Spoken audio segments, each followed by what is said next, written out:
반갑습니다. 신하 친구들. 오늘도 말씀 앞에 나온 여러분들을 예수님의 이름으로 환영하고 축복합니다. 함께 말씀을 나눌 최순기 목사입니다. 삶에서 늦었다라고 생각하는 순간들이 있죠. 저는 초등학교 4학년 때까지 피아노를 배우다가 그만뒀는데요. 그러다 중학교 때, 또 고등학교 때 다시 배우고 싶은 마음이 있었는데 늦었다라는 생각에 포기했었습니다. 지금 생각해보면 그때가 오히려 시작하기에 좋은 때였는데요. 오늘 말씀도 아직 늙지 않았다라는 희망의 메시지를 이스라엘 백성들에게 전하고 있습니다. 어떤 의미인지 말씀을 통해 함께 살펴보고 싶습니다. 오늘의 주제는 아직 늦지 않았다입니다. 오늘의 말씀은 느헤미야 9장 32절에서 38절입니다. 우리 하나님이시여, 주의 언약과 사랑을 지키시는 위대하고 강하고 두려운 하나님이시여, 아시리아 왕들이 쳐들어온 날로부터 오늘까지 우리와 우리 왕들과 우리 왕자들과 우리 제사장들과 우리 예언자들과 우리 조상들과 주의 모든 백성들이 겪은 이 모든 고난을 작은 것으로 여기지 마소서. 우리에게 이 모든 일이 일어난 것은 주의 잘못이 아닙니다. 우리는 잘못했지만 주께서는 성실히 행하셨습니다. 우리 왕들과 우리 지도자들과 우리 제사장들과 우리 조상들은 주의 율법을 따르지도 않았고 주의 계명과 주께서 주신 경고에 신경 쓰지도 않았습니다. 그들은 그 나라에 살면서 주가 그들 앞에 두신 넓고 비옥한 땅에서 주가 주신 큰 복을 누리면서도 주를 섬기지도 않고 그 악한 길에서 돌이키지도 않았습니다. 그러나 보소서, 우리가 오늘 종이 됐습니다. 주께서 우리 조상들에게 그 땅이 내는 과일과 다른 좋은 것들을 먹으라고 주신 그 땅에서 우리가 종이 됐습니다. 우리 죄들 때문에 이 땅의 풍성한 소산이 주께서 우리 죄를 벌하시려고 세우신 이방 왕들의 것이 됐습니다. 그들이 우리 몸과 우리 가축들을 자기들 좋을 대로 다스리니 우리가 너무 괴롭습니다. 이 모든 것을 생각하며 우리가 언약을 굳게 세웁니다. 이것을 문서로 남기고 우리 지도자들과 우리 레위 사람들과 우리 제사장들이 서명을 합니다. 33절 말씀 함께 읽겠습니다. 우리에게 이 모든 일이 일어난 것은 주의 잘못이 아닙니다. 우리는 잘못했지만 주께서는 성실히 행하셨습니다. 레위 사람들의 기도가 계속해서 이어지고 있습니다. 이 기도에는 하나님의 성품이 잘 드러나고 있는데요. 하나님의 성품이란 하나님이 어떤 분이신지를 나타내는 특성을 말합니다. 이 하나님을 아는 것은 우리의 신앙의 여정에서 아주 중요한데요. 하나님을 모르면 우리는 하나님을 오해하게 되죠. 이 하나님을 오해한다는 것은 하나님의 뜻과 마음을 잘못 이해하고 그분의 생각과는 다르게 해석하고 받아들이는 것을 의미합니다. 레위 사람들은 기도를 통해 이스라엘 백성들에게 하나님이 어떤 분이신지를 다시금 보여주었습니다. 그들은 하나님의 다양한 성품을 균형 있게 이해할 수 있도록 도와주었고요. 이를 통해 이스라엘 백성들이 하나님 앞에 자신들의 죄를 회개할 수 있도록 이끌었죠. 우리는 여기서 회개가 무엇인지를 배울 수 있는데요. 회개는 단순히 도덕적인 잘못을 기준으로 하는 것이 아닙니다. 먼저는 하나님이 어떤 분이신지를 알아가고요. 하나님의 성품에 입각하여 나의 삶을 돌아봅니다.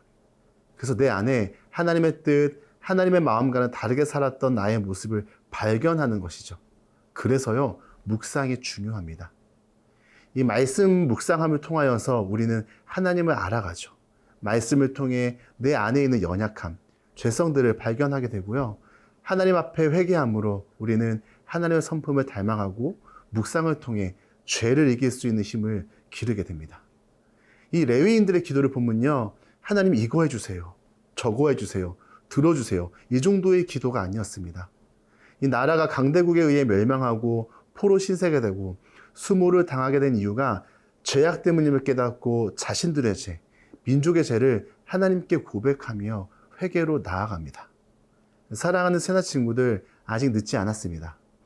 늦었다고 생각할 때가 가장 빠른 때입니다. 지금 돌이켜 하나님께로 돌아갈 때입니다. 하나님 우리가 잘못을 깨닫고 돌아설 때에 기쁘게 우리를 받아주시는 분이죠. 이런 하나님의 성품을 기억하며 날마다 하나님께로 나아가는 우리 새나 친구들이 되길 축복합니다.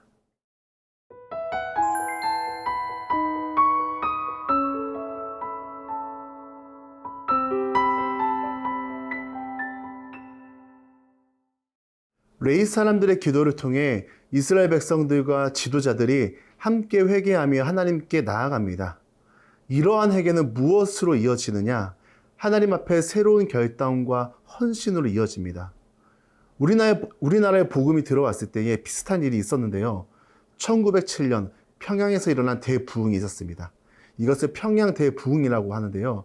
이 평양 대부흥회 때 사람들은 자신들의 죄를 깊이 깨닫고 하나님 앞에 진실되게 회개합니다. 단순히 감정적인 반응으로 끝나지 않고 실제적인 삶의 변화를 결심하죠. 예수님을 믿기로 결정한 사람들이 도둑질한 물건을 돌려주고 원수와 화해하며 거짓말을 멈추고 음주나 도박 같은 악한 습관을 버리는 등 구체적인 행동으로 회개를 표현했습니다. 진정한 회개는요, 항상 실제적인 변화와 결단으로 이어집니다.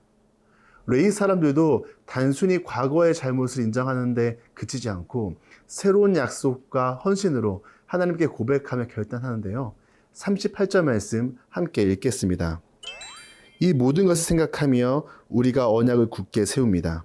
이것을 문서로 남기고 우리 지도자들과 우리 레위 사람들과 우리 제사장들이 서명을 합니다. 이러한 진심과 다짐이 오래 가려면 어떻게 해야 할까요? 늘 하던 것을 만들 필요가 있습니다. 갑자기 하는 것에는요, 일회성으로 하는 것에는 힘이 없습니다. 진짜 힘은 어디에 있느냐? 늘 하던 것으로 만들어집니다. 사실 제가 그만큼 강한 이유도 세상에 악해서도 있지만 우리가 죄에 익숙하기 때문이죠. 그렇다면 우리에게 무엇이 필요하느냐? 이러한 진심과 다짐을 지속시킬 몸으로 실천하는 시도와 훈련이 우리 안에 필요합니다. 축적된 습관 없이는 중요한 순간에 힘을 발휘할 수가 없죠. 영적인 근육을 만들기 위한 도전과 시도가 우리 안에 필요합니다. 시간이 남아서 하는 게 아닙니다. 없는 시간을 쪼개고 줄여서 만드는 거죠. 사랑하는 새나 친구들, 늦었다고 생각할 때가 가장 빠른 때입니다. 똑같은 잘못을 되풀이하는 내 모습에 실망하더라도요, 뻔뻔하지만 우리는요, 하나님께 나아가는 겁니다. 그러면 선하신 하나님께서 여러분에게 힘을 부어주실 것입니다. 오늘 하루도 그분과 동행하는 멋진 하루가 되길 축복합니다. 사랑하는 하나님 아버지, 레위 사람들처럼 우리도 하나님의 성품을 깊이 알길 원합니다. 말씀 묵상을 통해 우리 안에 있는 연약함과 죄를 발견하며 하나님의 선한 손길로 변화시켜 주세요. 새로운 결단과 헌신이 일회성으로 끝나지 않고 지속적인 습관으로 만들어지도록 힘을 주세요. 예수님의 이름으로 기도드립니다. 아멘.